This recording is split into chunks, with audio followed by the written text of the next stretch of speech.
한국에 우리 교황 방문하셔서 사람들에게 대단히 많은 감동을 주고 계셨습니다. 주교들 또는 사제들을 모여있는 자리에서 했던 말씀이 하나가 있는데 이런 말을 했습니다. 하나님께 서운한 사람들이라면 부에 대한 관심을 갖지 말라고. 하나님의 서약을 하고 살아가는 그런 지도자라면 더더구나 결코 부에 대한 욕심을 갖지 마라. 만약에 부에 대한 욕심을 갖거나 관심을 갖고 있으면서 사는 것은 위선이고 그것은 다른 사람에게 상처를 주는 것이고 그리고 교회를 무너뜨리는 무서운 해가 된다. 그렇게 강론을 하신 말을 뉴스로 봤습니다. 그뿐만이 아니라 이건 하나님의 말씀입니다. 예수님께서 대단히 분주하게 바쁘시게 다니셨습니다. 지난주에 말씀드렸던 4개월, 5개월 동안 긴 여정 속에 그분은 침묵하셨고 많은 사역을 중재하신 채 하나님만을 바라보고 제자들과 함께 뜻깊은, 매우 의미 깊은 여행을 하셨습니다. 그 4개월, 5개월 여행을 마치자마자 그분은 벳세다에서 기먹고 말 못하는 벙어리 한 사람을 고쳐주셨습니다. 그리고는 달마누다라는 지역으로 다시 벳세다로 다시 데가볼리로 그 지역을 부지런히 어쩌면 다급하게 어쩌면 절박하게 지금까지는 여유 있는 걸음으로 4, 5개월 동안 마치 기다렸듯이 그냥 계셨던 예수님께서 지금은 아주 분주하게 다녔습니다. 지금 갈릴리에서 데가볼리로, 데가볼리에서 달마누다도로, 다시 갈릴리에 이게 2번 반복합니다. 오늘 8장은 매우 분주하게 발걸음이 움직여집니다. 물론 발로 움직인 것은 아닙니다. 배를 타고 건너편으로 왔다 갔다 하시고 있는 중에 내용입니다.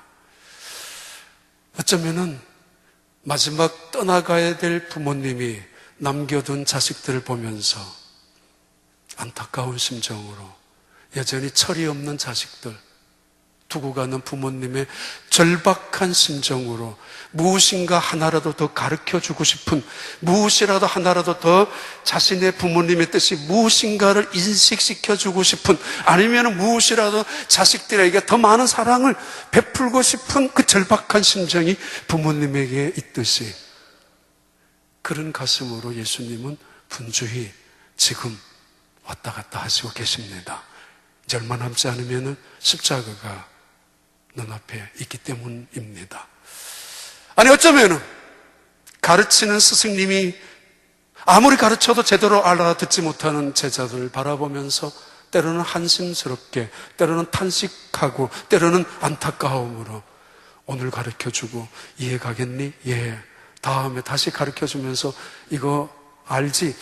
아니 마치 처음 보는 듯이 이거 그랬잖아 이야기를 다시 하더라도 그때 또다시 가르쳐 주어야만 이해가 되고 까마득하게 잊어버리고 또다시 가르쳐 주고 그렇게 반복하는데도 때로는 말씀으로 논리적으로 때로는 어떤 사건 비유로 알아듣기 쉽게 이해를 시켜주는데도 불구하고 그 학생은 알아듣지 못하고 까마득하게 잊어버리고 하루 지나면 이틀 지나면 언제 이런 것을 배웠냐는 뜻이 모르고 있는 그 학생을 바라보는 선생님의 가슴처럼 이거 어디까지 가르쳐야 되는지, 얼마나 가르쳐야 되는지, 어떻게 도대체 가르쳐야 하는지 이거 포기해야 되지 않을까라는 심정처럼 지금 예수님은 제자들에게 말씀하시고 계십니다. 오늘 배경은 매우 간단한 배경입니다. 제자와 예수님의 만남입니다. 그리고 아주 단순한 사건입니다. 배 안에서 이루어진 일입니다. 풍랑이 일어난 사건도 아니고 폭우가 내려치는 위기에 당한 것도 아니고 그리고 어려움을 당한 문제에 봉착한 것도 아닙니다. 예수님과 제자들이 배 안에서 오고 가는 그 배 안에서 일어난 이야기 에피소드입니다.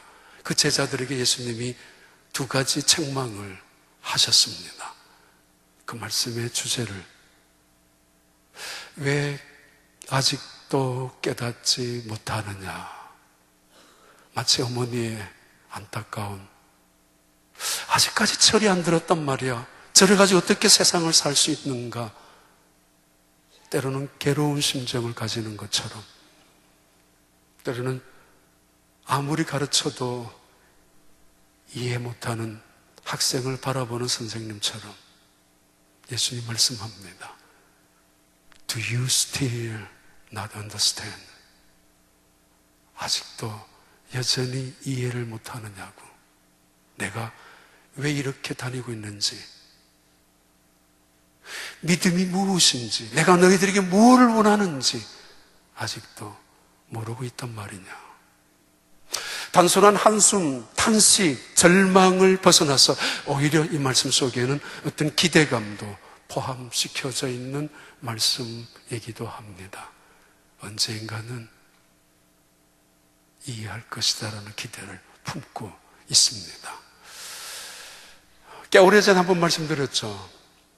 지금 알라바마 버밍햄에는 그 도시 인구의 10%나 가까운 대단히 많은 사람들이 한 교회에 운집해서 주일이면은 5,000명, 6,000명, 7,000명이 지축을 흔들 만큼 하나님을 찬양하는, 하나님이 왕이시란 사실을 선포하고 있는 교회, 버밍햄에 있는 브룩힐스 교회입니다.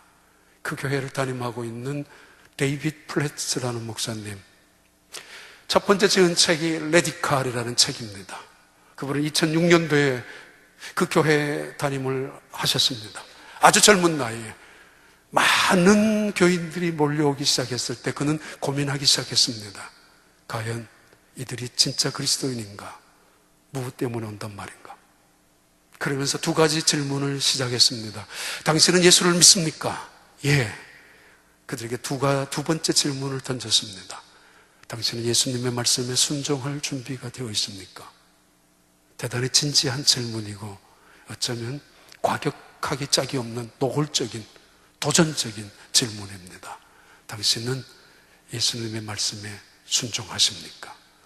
그 책, 레디칼이라는 책이고 그 책이 100만 부 이상이나 팔렸던, 그래서 뉴욕타임스의 베스트셀러로 선정을 몇 주 연속되기도 했었던 그 책입니다. 그 다음에 나온 책이 바로 Follow Me입니다. 나를 따르라고. 어떻게 믿을 것인가? 어떻게 살 것인가? 무엇을 위하여 살 것인가? 도대체 우리의 인생은 어떤 목적을 갖고 살아가야 될 것인가?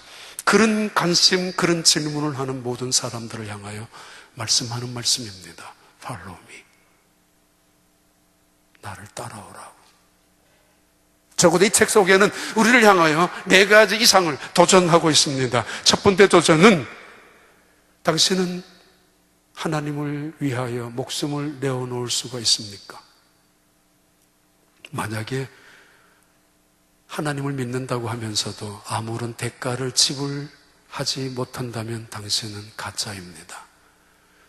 예수 믿는 것을 아무런 대가를 지불할 수 있는 것 아까워하고 손해라고 생각하면, 그래서 추호도 손해보는 것을 두려워한다면 당신은 하나님을 믿는 것이 아니라 가짜입니다. 두 번째 질문입니다. 당신은 하나님을 왕으로 섬기고 살아가고 있습니까?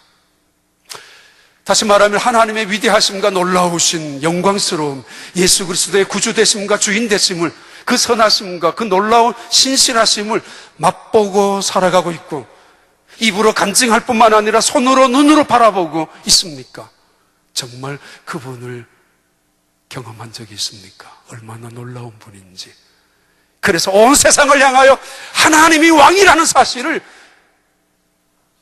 뛸 듯이 기뻐하며 춤을 추며 땅이 흔들릴 만큼 그분을 향하여 찬양한 적이 있습니까? 그렇지 못하면 당신은 가짜입니다. 세 번째 질문입니다. 당신의 삶을 통째로 바꾸십시오. 만약에 통째로 바꾸지 못한다면 당신은 가짜 그리스도인입니다. 예수 믿으면서도 달라진 것이 하나도 없다면 당신은 가짜입니다. 그리고 네 번째 질문은, 즉각 반응하십시오. 인터넷에서, 뉴스에서, 신문에서 어려움을 당한 사람들이 눈에 들어옵니다.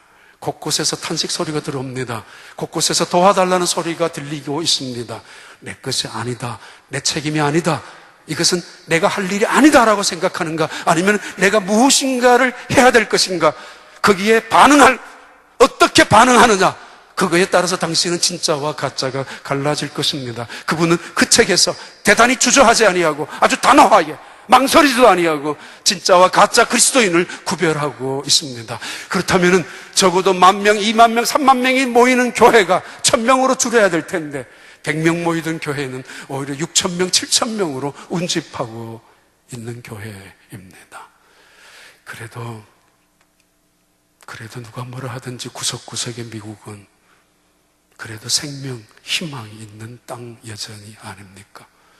이른 아침 집에서 교회로 오다가 보면은 미국 교회들 7시, 8시 벌써 파킹라스에 차가 많이 주차가 되어 있습니다. 성경 공부 시간에 성경을 배우기 위하여 모여드는 성도들 것입니다.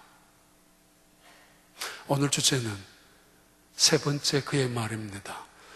당신은 통째로 삶을 바꾸고 있습니까? 내면 속에 예수 그리스도가 주님으로 살아계십니까? 내 생각 속에 하나님의 기쁨이라는 게 관심이 있습니까? 내 마음 속에 언제나 예수님이 살아계셔서 나의 모든 생각과 마음을 지배하고 움직이고 있단 말입니까? 만약에 그렇지 않는다면 단 한순간도 예수님을 생각해 본 적이 없고 단 한 번도 내 안에 예수님이 살아계신 흔적을 내가 발견하지 못하고 있다면 나는 가짜입니다. 그런 주제, 그런 책입니다. 다시 말합니다. 오늘 주제는 예수님이 배 안에서 하신 말씀입니다. 대단히 간단한, 아주 단순한 배경 속에서 제자들과 함께 이루어진 이야기입니다. 아직도 깨닫지 못하느냐고, 아직도 제대로 믿지 못하느냐고, 믿은 지가 몇 년인데, 교회 다닌 지가 몇 년인데 아직도 깨닫지 못하고 있느냐고. 바로 이 말씀을 하시기 전에 예수님께서는 제자들에게 첫 번째 말씀을 하시는데 마가복음 8장 15절의 말씀을 이렇게 하시고 계십니다. 예수께서 경고하여 이르시되 삼가 바리새인들의 누룩과 헤롯의 누룩을 주의하라 하시니. 예수님께서 두 가지의 말씀을 하시는데 그 첫 번째 말씀입니다. Be careful. I warn you. Watch out for the yeast of Pharisees. 바리새인들의 누룩을, 그리고 헤롯의 누룩을 주의해라. 내가 경고하는데 Be careful. Watch out. 누룩, 이건 대단히 중요한 것입니다. 옛날이나 지금이나 빵을 부풀게 하고 빵을 커지게 하고 빵을 사실은 때로는 부패를 막게 하기도 하는 작용이 바로 그 효소 작용하는 것 아닙니까? 때로는 몸에 좋을 수도 있습니다. 누룩. 하나님의 나라는 여자가 밀가루 서너 말 속에 퍼뜨리는 누룩과 같이 하나님의 나라는 확장되는 것이라고 비유 예수님 말씀하신 적이 있습니다. 그런데 오늘은 악한 누룩을 말합니다. 누룩, 침투성이 강합니다. 마치 간첩들이 목숨을 내어놓듯이. 그리고 은밀하게 침투하고 은밀하게 접근해 옵니다. 악한 것이란 언제나 그런 법입니다. 더 나아가서 확산성이 굉장히 빠르게 확산합니다. 그게 누룩이고, 그리고 악한 누룩일수록 훨씬 더 그렇습니다. 예수님은 느닷없이 배에 타고 가시다가 이 제자들, 사실은 예수님이 이제 얼마 남지 않으셨습니다. 떠나가셔야 합니다. 이 제자들에게 무엇인가 더 많은 것을 보여주고 더 많은 것을 깨닫게 해주고 제대로 된 것을 가르쳐주고 싶었던 예수님은 사실 절박한 심정입니다. 어찌 느닷없이 아무 뜻 없이 아무 생각 없이 바리새인들을 조심해라 라고 하겠습니까? 예수님 말씀하십니다. 마가복음 8장 11절부터 12절에 배를 타시기 전에 이미 예수님께서는 바리새인들을 경험한 적이 있었습니다. 달마누다라는 땅에서 바리새인들이 나와서 예수를 힐난하며 그를 시험하여 하늘로부터 오는 표적을 구하거늘. 12절에 예수께서 마음속으로 깊이 탄식하시며 이르시되 어찌하여 이 세대가 표적을 구하느냐. 어찌하여 이 세대가 표적을 구하느냐. Why does this generation ask for miraculous sign? 어찌 기적을 원하느냐고. I tell you true. 네, 정말 너희들한테 보여주는데 말하고 싶은데, 진짜로 말하고 싶은데, no sign will be given to it. 지금까지 보여준 기적이 얼마나 많았습니다. 지금까지 보여준 표적이 얼마나 많았는데 부족하다고요? 모자란다고요? 이것은 안 되겠다고요? 지금까지 들려준 말씀이 얼마나 많았고 그들의 폐부를 찌르는, 그들의 영혼을 뒤흔들어 놓은 하나님의 말씀이, 생명과 같은 권세 있는 자의 말씀이 얼마나 있었는데 그 말씀으로는 안 된다고요? 다른 걸 들려달라고요? 다른 걸 보여달라고요? 그들에게 예수님 말씀하십니다. No sign. 얼마나 보여줘야, 어떤 걸 보여줘야, 어떻게 들려줘야 그들이 만족할 것 같습니까? 예수님은 속지 않습니다. 그들의 악하고 음란한 세대 속에서 요청하는 그 요청에 마치 하나님을 내가 원하는 대로, 마치 예수님을 내가 조종하는 대로, 내 기도의 응답대로, 내 뜻대로 이루어지는 것, 마치 내 수화를 부리듯이 하나님을 조종하는 그런 인간들의 요구에 예수님께서는 보란듯이, 봐, 그래? 이거 해주면 믿겠니? 이렇게 해주면 믿겠니? 이걸 보여주면 확실하게 더 이상 흔들리지 않겠단 말이지? 아니에요. 속지 않습니다. 얼마나 보여줘야, 얼마나 괜찮은 말씀을 들어야, 얼마나 괜찮은 사람 만나야 나 이제 행복하다고. 아닙니다. 그런 사람도 그런 것도 없습니다. 인간의 욕망은 바다보다도 크고 인간의 교만은 태산보다도 높기 때문입니다. 나같이 분수를 알고 감사할 수 있는 사람들이 세상에, 그래 맞아 나는 감사해, 이 정도로 예수님께서 내게 주신, 보여주신 말씀이, 들려주신 말씀이 얼마나 있는데, 은혜를 아는 사람은 아무리 시시한 말 속에서도 사소한 말 한마디 속에 은혜를 기어이 붙잡고 나아갑니다. 오늘 하나님이 내게 주신 말씀이라고 붙잡고 살아가지만은 그래야만 살기 때문에. 그러나 그렇지 못한 사람은 한 시간 안에 주옥 같은 말씀을 듣다가도 지나가는 말 한마디에 꼬리를 잡아서 실망했다는 둥, 상처받았다는 둥, 분노했다는 둥 그러면서 일어서게 마련입니다. 어떤 사람은 아무리 힘든 환경 속에 집어넣어도 감사부터 하는 사람들, 감사부터 배우는 사람들 있습니다. 이유는 하나님의 뜻이 무엇인가를 찾으려고 하는 사람들, 내가 왜 이 자리에 있는지, 내가 무엇을 해야 하는지 하나님의 뜻이 있음을 깨닫는 사람들, 당연히 감사하고 당연히 순종하게 마련입니다. 그러나 아무리 좋은 환경에 집어넣어도 불평부터 하는 사람, 원망부터 하는 사람, 습관적으로 불행부터 찾는 사람 당연합니다. 어디를 집어넣어도 어디를 가더라도 시비를 걸게 되고, 복받는 사람과 그리고 불행하게 살아가는 사람들은 자기의 습관대로 살아갈 수도 있습니다. 바리새인들, 그들이 예수님께 나와가서 배 타기 직전에 기적을 보여달라고 했을 때 예수님께서는 내가 너희들이 원하는 대로 기적을 보여주면 너희들이 믿을 거라고 천만에, 그리고는 배를 타셔서, 그리고는 느닷없이 제자들에게, 아니 의도적으로 제자들에게 말씀하셨습니다. 너희들 그 사람들처럼 믿음 생활 하지 마라. 너희들 그 사람처럼 말하고 행동하지 마라. 바리새인들의 누룩, 종교인들의 누룩입니다.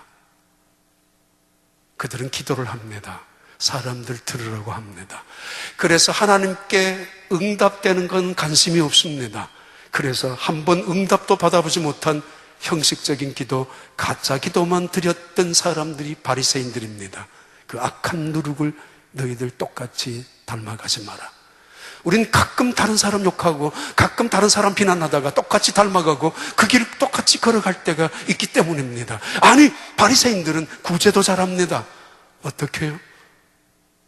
다른 사람들에게 칭찬받으려고 그 구제를 통해서, 그거 하나님과는 상관없습니다. 이미 이 땅에서 다 끝난 것이 되고 맙니다. 그리고 그건 자기 기분 위주잖아요. 거긴 하나님이 빠져 있잖아요. 더더구나 그들은 금식까지 하고 율법을 준수하고 율법을 생명처럼 목숨을 걸고 붙잡고 살아가는 열심 있는 사람들이면 틀림없습니다. 대단한 열심이고 대단한 의의를 갖고 있는 사람들입니다만 위험한 사람들입니다. 내 열심으로 율법을 지켰고 그래서 내 의의가 이 정도로 이루어 놓은 사람들로 존경받아 마땅하고 다른 사람들의 비난을, 다른 사람들을 정죄하고 비난할 수 있는 자격이 있는 사람이라고 여길 수 있는 그 사람들 마음속에 자신의 연약함을, 자신의 부끄러움을, 자신의 악함과 죄악을 내려놓고 하나님을 향하여, 하나님의 의를 향하여 하나님의 긍휼과 하나님의 은혜를 사모한 적이 언제 있었어요? 그리스도의 용서, 그리스도의 핏방울이 필요한 적이 언제 있었습니까? 그들에게 자기의 의가 잘났는데 하나님의 의가 무슨 필요 있어요? 자기 의면 충분한데 무슨 예수 그리스도의 용서, 십자가의 죽음이, 그 은혜가 무슨 소용이 있습니까? 바리새인들의 의, 하나님의 의가 필요도 소용도 없는 그들, 예수님께서 말씀하셨잖아요. 화 있을진저 해칠한 무덤 같은 사람들이라고.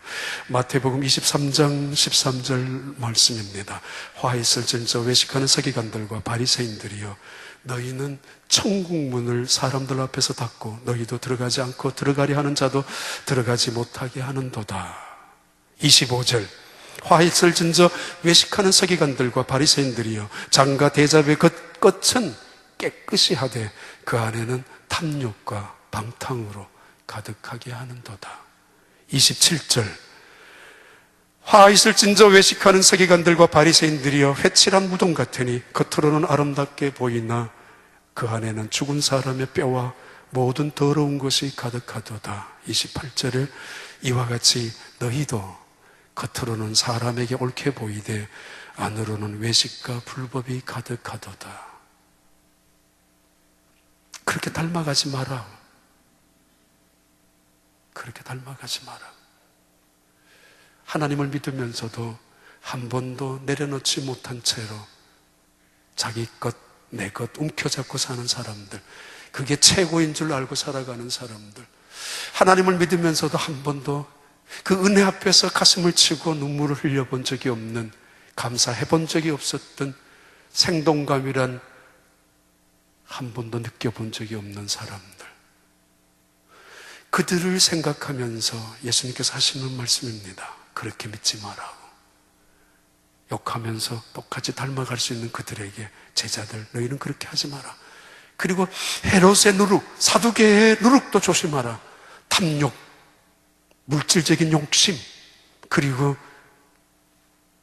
정권에 대한, 권력에 대한 집착, 기득권, 그들을 닮지 마라. 교황 그분이 하셨던 말씀이 그것입니다. 교회 지도자들이 부를 탐내기 시작하고 부에 대한 관심을 갖기 시작하면은 위선자가 되고 만다고. 아마 진심일 것입니다. 그분은 그렇게 진심으로 살아가시고 있을 것입니다. 그러나 대부분의 많은 교회에서는 그렇지 않을 수도 있기 때문에 경고하는 말씀이기도 합니다. 세속적으로 기득권 세력들이 정권을 탐내서 물질적인 욕심을 가지고 있는 사람들, 그것이 교회까지 들어왔을 때, 물질주의가 교회 안에 들어왔을 때, 그 가치관이 들어왔을 때 그 믿음의 세계는 타락한 세계가 되고 만 것이라는 경고이기도 하고, 또한 예수님 말씀입니다. 헤롯의 누룩을 조심해라. 이 말씀을 듣자마자 제자들이 중얼거립니다. 수군거립니다. 의논합니다. 아니 뭐야, 지금 우리는 떡이 없어서 걱정했는데 예수님은 지금 바리새인의 떡을 이야기한다고 있단 말이야. 또 오해하고 있는 그들을 향하여 지금 예수님께서 두 번째 이렇게 그들을 향하여 말씀하십니다. 마가복음 8장 17절입니다. 예수께서 아시고 이르시되 너희가 어찌 떡이 없으므로 수군거리느냐? 아직도 알지 못하며 깨닫지 못하느냐?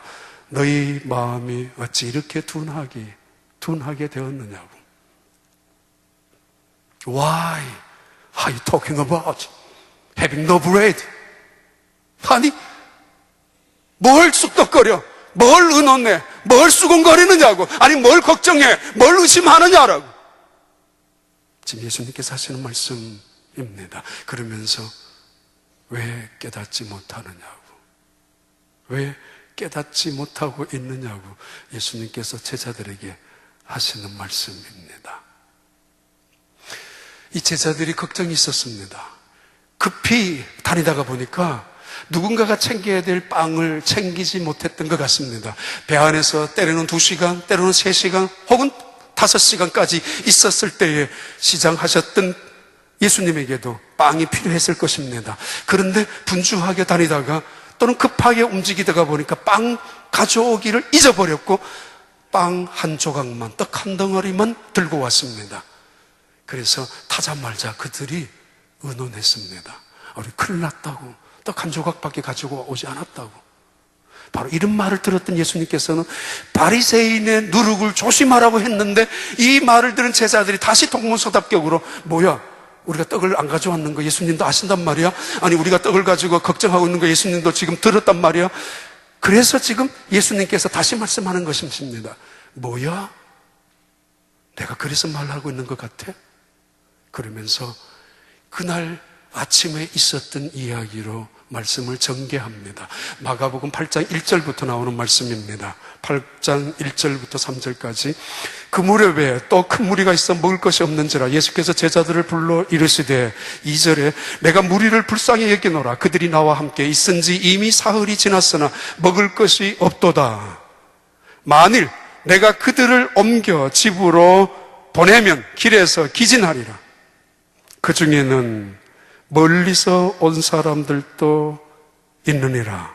그 중에는 멀리서 온 사람들도 있느니라. 이게 그 유명한 칠병이어입니다.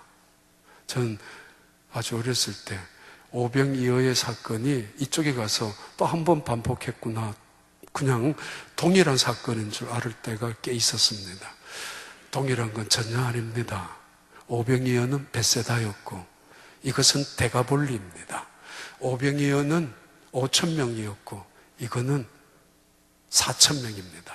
예수님께서 말씀하시잖아요. 제자들에게 너희들 걱정하고 있지? When I broke the loaves, 5 loaves for 5,000 내가 5,000명을 먹였을 때에 5개의 빵을 가지고 몇 바구니 남았는 줄 아느냐? How many did you pick up? 몇 바구니나 남은 걸 픽업했어? 예, 12바구니입니다. 예수님 다시 묻습니다. 내가 7개의 빵을 가지고 4,000명을 먹였을 때 몇 바구니가 남았었지? 예, 그때는 7바구니가 남았습니다. 예수님께서 그 제자들에게 하시는 말씀 대화 중입니다. 그들은 아무튼 걱정합니다. 배 안에서 빵이 없다고. 아니, 빵 한 조각 때문에 이 배 안의 모습이 오늘 우리의 모습입니다. 왜냐하면 자리 싸움, 밥그릇 싸움이기 때문입니다. 지금 이들이 타고 가는 배는 거대한 폭풍을 만나고 사나운 파도를 만나서 죽음 직전에 사투를 벌이는 것이 아닙니다. 오히려 고요한 바다 위에 항해하는 순조로운 항해를 하고 있는 순간입니다. 그런데 오히려 이들에게는 풍랑을 만난 순간보다가 거대한 파도 더미 앞에서 몸을 어쩔 줄 몰라 죽음 앞에 놓여져 있는 순간보다가 어쩌면 더 위급한 위기에 놓여 있는 순간입니다. 그 배 안에 위기가 찾아오지 않았습니다. 다급한 순간이 아닙니다. 그런데 예수님은 그들의 모습을 보면서 다급하고 절박한 심정으로 말씀하시고 계십니다. 이유는 그들의 모습이 인간 세상의 모습을 축소한 모습이기 때문입니다. 급히 온 그들 떡 한 조각밖에 갖고 오지 못한 누군가가 말했습니다. 왜 그 사람이 책임을 못 지느냐고, 당신 책임이라고, 왜 똑바로 일하지 못하느냐라고, 아니 당신은 뭐 했느냐고, 한마디쯤 하면 좋지 않았느냐라고, 서로가 서로의 책임을 미루고 있는 그 사이 배 안에서 일어나는 일들입니다. 아니, 저 빵 한 조각 누가 먹지? 저거 내 거야. 내가 먼저 탔으니까, 내가 갖고 왔으니까, 내가 이 교회에 있은 지가 언젠데, 내가 봉사를 얼마나 했는데, 내 많은 사람은 내가 먹어야 돼. 나이로 보나 내 거야. 관심이 떡 하나에 있습니다. 떡 없음에서 떡 하나의 관심으로 모아지는 그들, 그 떡 하나 때문에 긴장하기 시작합니다. 떡 하나 때문에 서먹서먹하게 느껴집니다.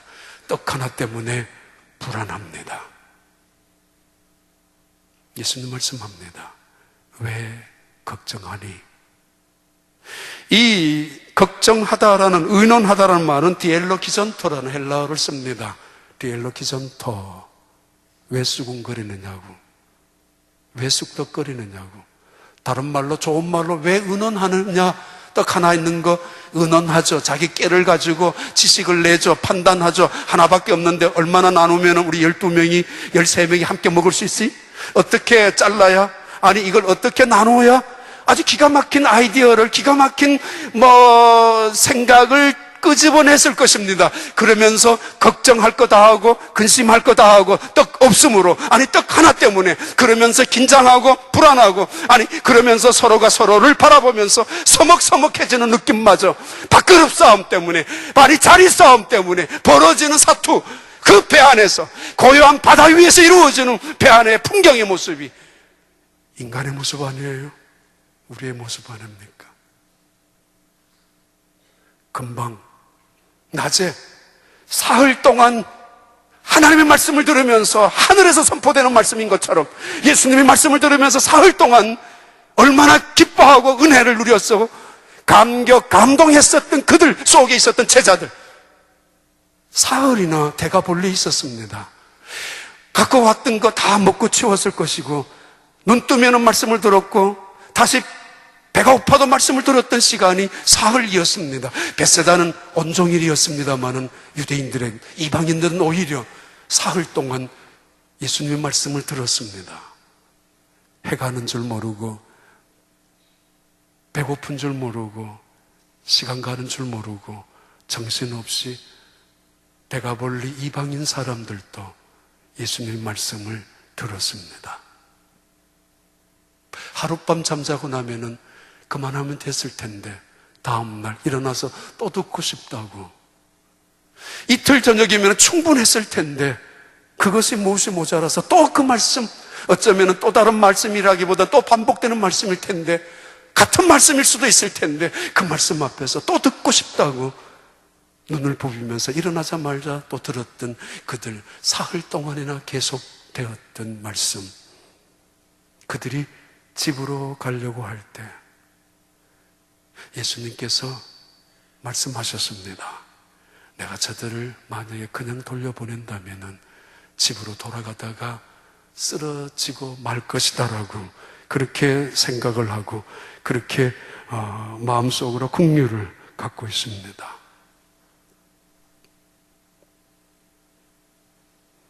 배가 부르면은 회의가 잘 된다고요? 그럴 수 있습니다. 배가 부르면은 평화가 찾아온다고요?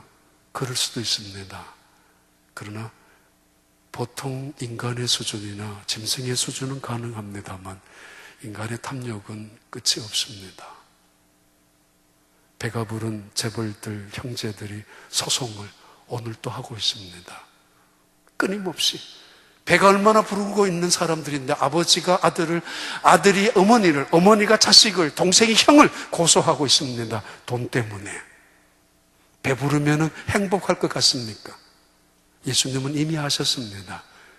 영혼을 채워주기 시작하셨던 예수님, 사흘 동안이나 영혼의 굶주림을 풍성히 채워주셨던 예수님은 사흘이 지나고 그들을 돌려보내면서 내가 저들을 그냥 돌려보낼 수 없다고, 그분의 긍휼, 그분의 자비, 그분의 우리가 필요한 것을 무시하지 아니하시고 우리를 도와주시는 주님께서 그들을 막아 세워놓고 7개의 떡을 가지고 그들을 다시 먹여주셨습니다. 그냥 돌려보내지 아니하시는 하나님, 영혼도 채우시지만은 육신에 필요한 것도 공급해 주시고 만져주시는 그 예수님 긍휼하심이 언제나 이 자리에 또 여러분에게 함께 있게 되기를 바랍니다. 아직도 깨닫지 못하느냐? 5개와 7개의 빵으로 남은 빵 조각의 강줄기가 몇 개나 있었더냐? 뭐예요? 어찌하여 너희들은 눈이 있어도 보지 못하고 귀가 있어도 듣지 못하고 마음이 있고 생각이 있어도 깨닫지 못하고 있느냐고. 아직도 말이야. 내가 얼마나 더 보여줘야, 얼마나 듣게 해줘야 내가 말했지 않느냐? 저들을 바리새인들처럼 살지 말라고, 믿지도 말으라고. 제대로 너희들은 믿어야 될 텐데 봐라, You have eyes 근데 fail to see, 보는 거 실패했다. You have ears, 귀가 있지만은 fail to hears, 듣는 것도 실패하고 말았다. Do you have mind? fail to remember, 기억하는 것조차 실패한 사람들. 빵이 없으므로 걱정하고 빵이 하나이기 때문에 불안해하고 근심하고, 아니 그 하나 조각은 누구 차지하는가, 누구 것이 되는가에 긴장하고 서로 다투는 마음이 그 배 안에서 일어나는 순간 속에서 그들의 눈앞에 있는 예수님, 그들의 눈앞에서 말씀하시는 예수님, 아니 아침까지도 점심까지 저녁까지도 말씀하셨던 그 예수님의 능력과 기적은 아무 소용도 없단 말입니까? 도대체 이들은 무엇을 믿고 있었고 믿음이란 무엇이란 말이에요? 배 안에서 작은 빵 조각 하나의 관심이, 그래서 예수님을 바라보는 눈을 막게 하고 예수님 말씀을 들어야 되는 그 귀를 막게 해서 온통 걱정, 근심, 염려, 두려움, 불안으로 떨고 있는 인간들의 세계, 배 안의 세계의 모습을 예수님께서는 우리에게 말씀하고 보여주고 있습니다. 예수 믿는 사람들에게 Do you still not understand? 아직까지 깨닫지 못하니? 데이비드 플래시라는 그 목사님, 사실 카자흐스탄에서 고아 아이 하나를 입양했습니다. 입양해가지고 키우고 있습니다. 키우면서 자기 자신이 하나님과의 어떤 관계인지를 느끼고 있는 그 내용을, 그 이야기를 그 책 속에는 에피소드처럼 기록하고 있습니다. 이 아이가 얼마나 미안해하는지, 아빠가 되었는데 아들이 되었지만은 얼마나 미안해하고 모든 일에 조심하고 있는지, 물건 하나 사용하는 것도 당연한 줄 모르고 마땅한 줄 모르고 자기 것인데 누릴 줄 모르고 있는 그 아이가 때로는 안타깝기도 하고 때로는 미안하기도 하고 때로는 그 아이가 정말 너무 안 됐기도 해서 네 거야, 네 거야, 네 거야 라고 하는데도 그러면서 깨달은 것이, 내가 하나님의 자녀로 된 것이 당연한 것이라고, 내가 하나님의 자녀로서 누리고 있는 것이 마땅한 것이라고, 이것이 내가 가지고 있는 내 모든 것이 내 것이라고, 아니다, 하나도 무엇 하나 내 것은 이 땅에 없다라고 느끼는, 확신하고 있는, 그래서 당연히 감사가, 당연히 겸손함이 당연히 내려놓을 수밖에 없는 순간순간 속에 자신을 바라보게 된다고. 3주 전에 캘리포니아에서 목사님 컨퍼런스, 특별히 남미 스페니시 계통의 목사님들 컨퍼런스가 리그 워렌 목사님 교회에서 있었습니다. 이때 리그 워렌 목사님께서 그 목회자들을 향하여 이렇게 자기 고백과 또 간증을 했습니다. 교회의 힘은 크기가 아닙니다. 건물이 아닙니다. 숫자가 아닙니다. 재정이 아닙니다. 프로그램도 아닙니다. 교회의 힘은 교인들을 얼마나 변화시키는가에 있습니다. 믿음 안에서 어떻게 살아가게 만드는 것인가. 팔로움이라는 책 속에 이런 말이 나옵니다. 나를 따라오라. 왜? 십자가를 지기 위하여. 십자가를 진다는 건 죽는 것이잖아요. 그리고 죽는 것은 뭐예요? 내려놓는 것이거든요. 내 것을. 아니, 원래 하나님의 것을. 리그 오렌 목사님도 똑같은 이야기를 하셨습니다. 컨퍼런스에서. 작년 자기 막내 아들이 죽고 난 다음 4개월 동안 가슴이 너무 아프고, 더더구나 인터넷을 통해서 수많은 악플들이 나타났을 때 너무 괴로웠는데, 당신은 위선자다, 당신은 실패자다, 아들 하나도 제대로 관리 못하고 뭐 온갖, 당신은 그런데 그 4개월 동안 자기가 있었던 그 교회, 리고레 목사님의 그 교회 말이에요.